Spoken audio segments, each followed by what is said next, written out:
shit. Oh. Oh. Oh my god. Oh my god. Oh. Oh my god. Holy fuck. Ow. Painful.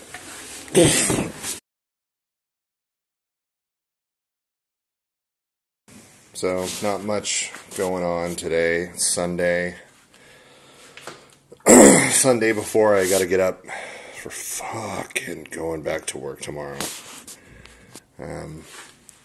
I had a couple weeks off, which was fucking amazing, but I really, really don't want to go back.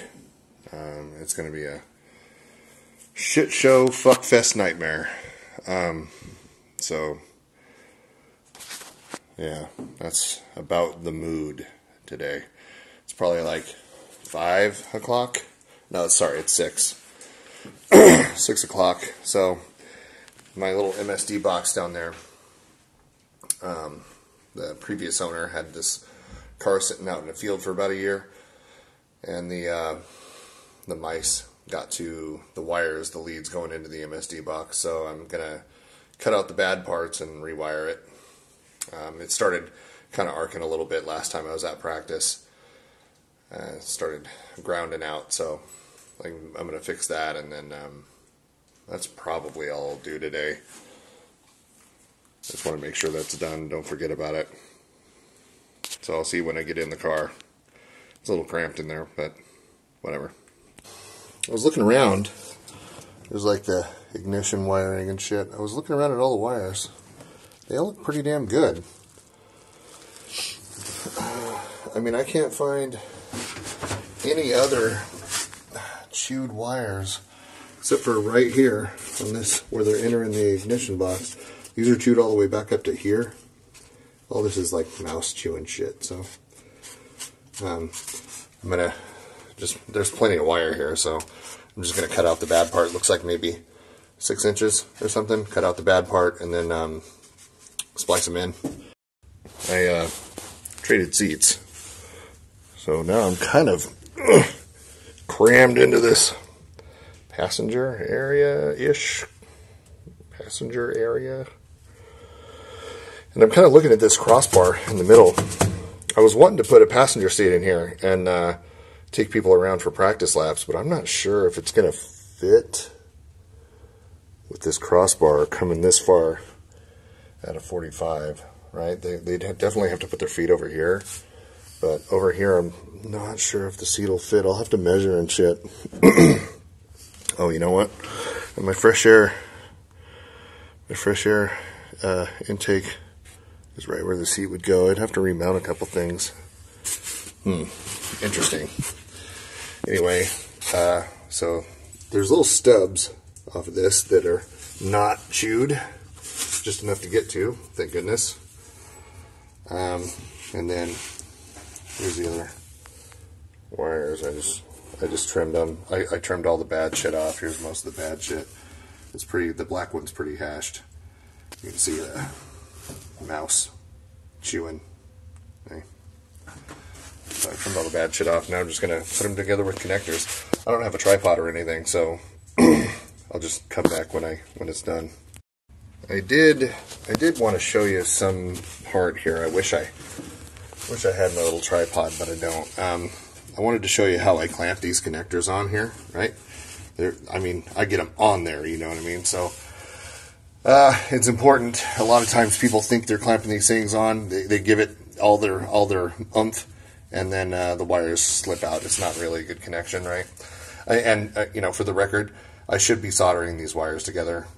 These cheap connectors, like, I should be actually doing a good job in soldering these wires so that they get a full connection, but I don't have my soldering iron out here, and it's in a box somewhere, so I put the connectors on, and that's that. I wanted to show you how I clamp these on there. You know how they go on. The wire goes in the end, blah, blah, right? Goes up in there. I wonder if I can have this just, you know, have it kind of, yeah. All right, so the way that I do it, you get some vice grips, right? And you set them to where they won't fully close without some good oomph, right? almost closing, but not fully closing, right? And then this gives you a lot more leverage when you go to clamp these motherfuckers on there. So like, I can grab this motherfucker right here, and when I squeeze it, I'll be squeezing it with the might of Zeus, you know?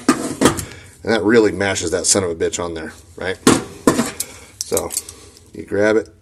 I usually grab it. I usually mash it a couple times, but then you grab it by the end of the vice grips here and just give it the fucking cinema. And then it's on there now. You know what I mean? That fucker's on there. Good trick. Alright, got those on there.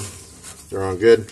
I left some of this wrap from back here, so I'm going to re-wrap some of that around these connectors as much as I can, right? And then I'm going to wrap the whole thing with electrical tape because we don't want any sort of moisture getting in these connections, so seal it off pretty good with electrical tape. Well, that is the finished product, right? Should be, should hold out moisture for at least 2 weeks, maybe 2.5.